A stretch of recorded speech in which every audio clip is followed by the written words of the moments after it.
Nazis. Concentration camps that live in a human body. Strips away their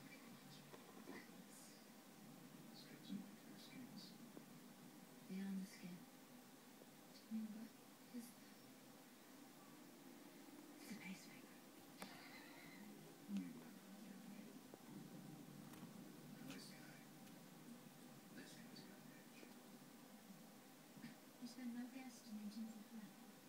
Well, there are 7 people checking those 4 walls, but where's everybody else? Maybe they're still alive.